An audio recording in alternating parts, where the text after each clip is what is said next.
মানুষের শান্তি দেওয়ার জন্য রাজনীতি করি। কোন স্ত্রী বিধবা হওয়ার জন্য রাজনীতি করি না। স্ত্রীর কাছে স্বামী শান্তিতে থাকবে এর জন্য রাজনীতি করি। কোন মার বুক খালি করার জন্য রাজনীতি করি না।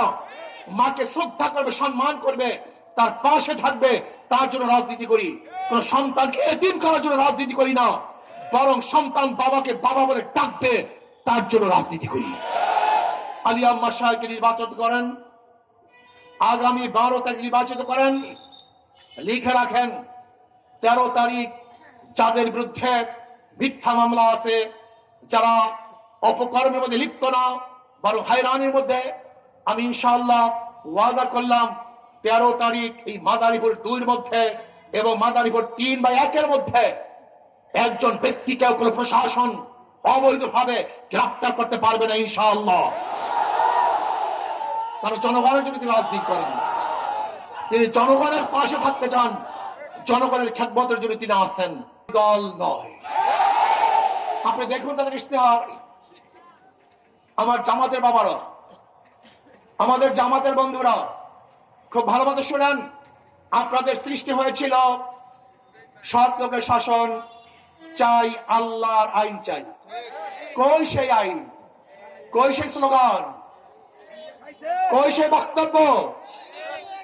আপনাদের নেতা কর্মীদের একসময় বুঝিয়েছিলেন যে নবীগণ মাসুম না। আপনাদের কর্মীরা বুঝেছিলেন নবীগণ মাসুম না। এক সময় তাদেরকে বুঝিয়েছিলেন সাহাবাগণ আদেল নয়। আপনার অনুসারে বুঝেছিলেন সাহাবাগণ আদেল নয়। এক সময় বলেছিলেন ইসলামের মধ্যে দাড়ি নাই, টুপি নাই, পায়জামা নাই, পাঞ্জাবি নাই। আপনার অনুসারে বুঝেছিলেন ইসলামের মধ্যে এগুলি কিচ্ছুই নাই। আবার বক্তব্য দিয়েছিলেন যে না, ইসলামের মধ্যে এখন আর কোরআন ও সুন্নাহও নেই। আপনার নেতাগণ সেটাই বুঝছে যে না, ইসলামের মধ্যে এখন আর এটাও নেই।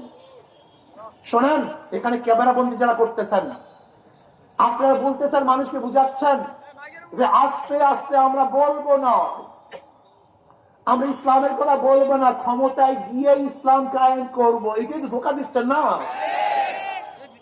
যদি ইসলামের কথা না বলে ক্ষমতায় যান, ধরে নেন, আজ ইসলামের হুকুমত কায়েম করেন, গোটা বাংলাদেশের বামপন্থীরা, যত বাংলাদেশের ইসলামের দুশ্মনরা সাথে সাথে রাস্তায় নামবে। তুমি ইসলামের কথা বলে ক্ষমতায় যাও নাই, তুমি ইসলাম এখানে আল্লাহ কোথার থেকে? বাংলা কথা বুঝছেন না? বাংলা কথা বুঝছেন? ইসলামের কথা বলে তুমি ক্ষমতায় যাও নাই, ইসলাম তুমি আল্লাহ কোথার থেকে?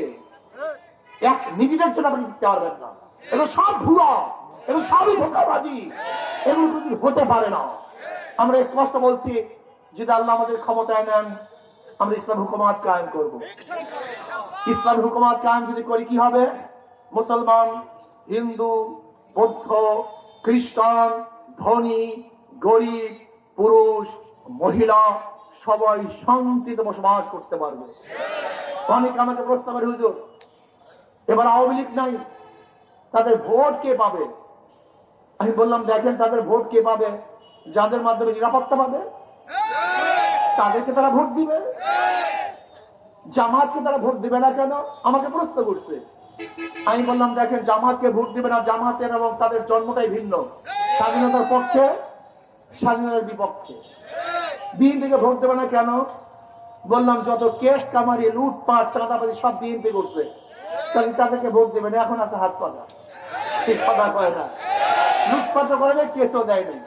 স্বাধীনতার বিপক্ষে না, বরং পক্ষে। কাজী শান্তি পাওয়ার জন্য, মুক্তি পাওয়ার জন্য, জুলুম নির্যাতন থেকে বাঁচার জন্য যেখানে তারা নিজেকে নিরাপদ মনে করবে, তারা তাদেরকেই ভোট দিবে। আসুন আমরা ঐক্যবদ্ধ ভাবে একই সাথে এই রাষ্ট্রটাকে গড়ি, দেশ গড়ি।